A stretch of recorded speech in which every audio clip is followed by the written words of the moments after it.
Hi friends, welcome back. എല്ലാ കൂട്ടുകാർക്കും എൻ്റെ പുതിയ വീഡിയോയിലേക്ക് സ്വാഗതം.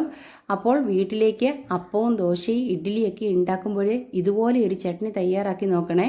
ഉറപ്പായിട്ട് നിങ്ങളുടെ ഫേവറേറ്റ് ചട്നികളിൽ ഒന്നായിട്ട് ഇത് മാറും. സൂപ്പർ ടേസ്റ്റിലാണ് നിങ്ങൾക്കിത് കിട്ടുന്നത്. ഈ വീഡിയോ ഇഷ്ടമായ എല്ലാവരും ഒന്ന് ലൈക്ക് ചെയ്യണം, അതുപോലെ സബ് ചെയ്യണം.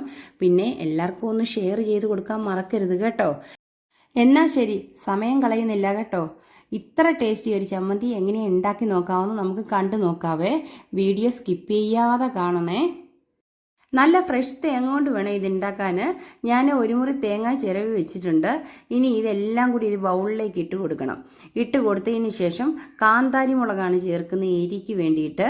കാന്താരി ചേർത്താൽ പച്ചമുളകിനെക്കാട്ടി നല്ലൊരു ടേസ്റ്റാണ് കേട്ടോ. നിങ്ങളുടെ കയ്യിലുണ്ടെങ്കിൽ അത് തന്നെ ചേർത്ത് ഉണ്ടാക്കി നോക്കണം ഈ ചട്നിയെ. നാടൻ സാധനങ്ങൾ വെച്ച് ഉണ്ടാക്കുന്നതുകൊണ്ട് എല്ലാവർക്കും ഇഷ്ടപ്പെടും. ഞാൻ ചെറിയ ഉള്ളി ഒരു 5-6 ചുള എടുത്തിട്ടുണ്ട്. അതും ഇതിലേക്ക് നമുക്കിടാം.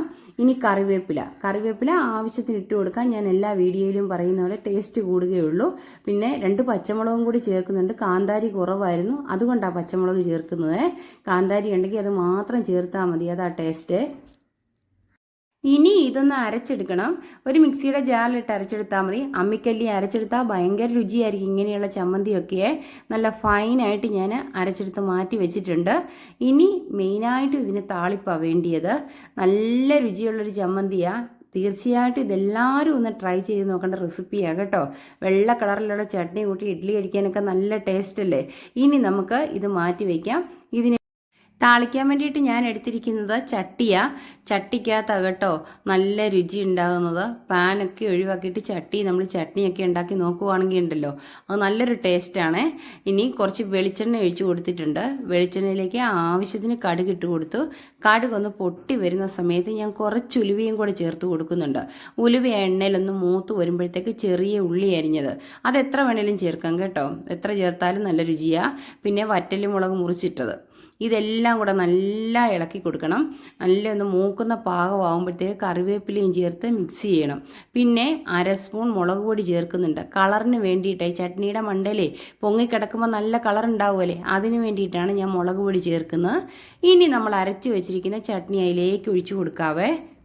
ഈ സമയത്തില്ലേ നമ്മൾ പ്രത്യേകം ശ്രദ്ധിക്കേണ്ടത് എന്താണെന്നോ, നമ്മൾ ഫ്ലെയിം ഓഫ് ചെയ്തതിന് ശേഷം വേണം ചട്നി ഒഴിച്ചു കൊടുക്കാൻ, അല്ലെ അത് പിരിഞ്ഞു പോവേ. ഈ ചട്ടിയുടെ ചൂട് മാത്രം മതി ഈ ചട്നി ഒന്ന് കുക്കായി കിട്ടാൻ. ഇപ്പം നല്ല പെർഫെക്റ്റ് ആയിട്ട് കിട്ടിയിട്ടുണ്ട്. നല്ല കട്ടിക്ക് തന്നെ എടുത്തിട്ടുണ്ട്. അധികം വെള്ളമൊന്നുമില്ല. നമ്മൾ ദോശയ്ക്കോ ഇഡ്ഡലിക്കോ അപ്പത്തിനോ ഒക്കെ കൂട്ടി കഴിക്കാൻ നല്ല ടേസ്റ്റുള്ളൊരു ചമ്മന്തി ആയത് കേട്ടോ. അതെ കൂട്ടുകാരെല്ലാം നെക്സ്റ്റ് ടൈം ചട്നി ഉണ്ടാക്കുമ്പോൾ ഇതുപോലത്തെ ചട്നി ഒന്ന് പരീക്ഷിച്ച് നോക്കണം കേട്ടോ. നല്ല ടേസ്റ്റാണ്. ഇഡ്ഡലി വേകുന്ന സമയം കൊണ്ട് തന്നെ നമുക്ക് ചട്നി ഉണ്ടാക്കിയെടുക്കാം. വളരെ കുറച്ച് ചേരുവകൾ മാത്രമല്ലേ ഉള്ളൂ. ഇത്ര രുചിയിലും എളുപ്പത്തിലും അല്ലേ നമ്മൾ ഈ ചട്നി തയ്യാറാക്കി എടുത്തിരിക്കുന്നത്. അപ്പോൾ വീഡിയോ ഇഷ്ടപ്പെട്ട ഫ്രണ്ട്സിനും ഫാമിലിക്കും ഒക്കെ ഒന്ന് ഷെയർ ചെയ്ത് കൊടുക്കാൻ മറക്കരുത് കേട്ടോ. ഇത്ര രുചികരമായ ഈ ചട്നി വളരെ സിമ്പിളായിട്ട് ഉണ്ടാക്കിയെടുക്കാവുന്നതാണ്. എല്ലാ കൂട്ടുകാരും ഇതൊന്ന് ട്രൈ ചെയ്ത് നോക്കണം. അതുപോലെ നെക്സ്റ്റ് വീഡിയോയിൽ ഞാൻ ഇതിൽ വെറൈറ്റി ആയിട്ട് റെസിപ്പിയുമായിട്ട് വരുന്നതായിരിക്കും.